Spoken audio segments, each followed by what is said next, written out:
Dilatação térmica. Nós vimos que quanto maior a temperatura de um corpo, maior é o grau de agitação de seus átomos e moléculas. Então, nós já vimos essa figura.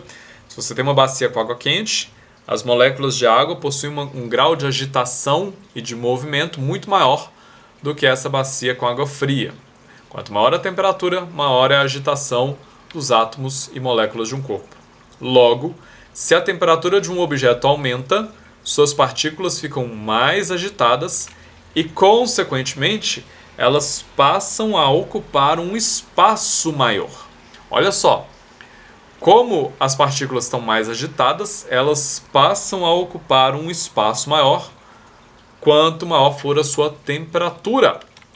E esse fenômeno tem um nome, ele é chamado de dilatação térmica.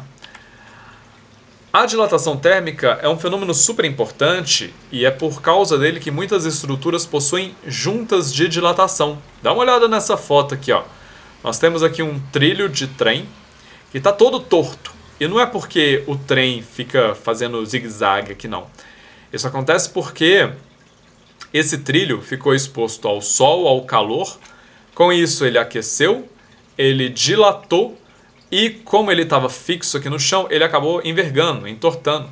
Então isso daqui é devido ao fenômeno da dilatação térmica. Para evitar esse tipo de situação, o que a gente faz é colocar juntas de dilatação.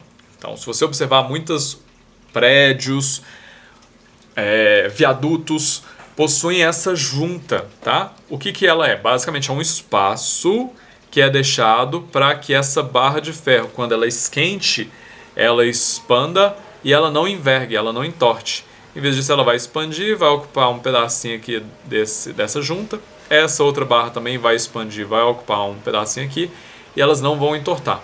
A menos que, é claro, a temperatura aumente demais. Aí, se a temperatura aumentar demais, aí não vai ter como fugir, mas pelo menos nas variações que a gente está acostumado, isso aqui é suficiente para não provocar essas deformações na pista, no trilho. E aqui eu estou mostrando a dilatação de uma barra, ou seja, de um sólido, mas a dilatação pode ocorrer em sólidos, em líquidos e em gases também. Então, se você pegar um líquido e esquentar ele, ele vai ocupar um espaço maior. Se você pegar um gás e esquentar ele, as moléculas vão ficar mais agitadas, vão se mover mais e por isso elas vão ocupar um espaço maior. Agora, observa o seguinte, que se eu tenho o líquido ou o gás ocupando um espaço maior, isso vai fazer com que a densidade, que é o que? Massa por volume, diminua. Ou seja, a dilatação faz com que a densidade dos fluidos diminua. Por quê? Porque se o objeto passa a ocupar um volume maior, a sua densidade diminui. Então, o aquecimento de um gás ou de um líquido, com a sua consequente dilatação, faz com que a sua densidade diminua. Tá bom? Quando eu falo fluidos, eu estou me referindo aos líquidos e gases. Beleza?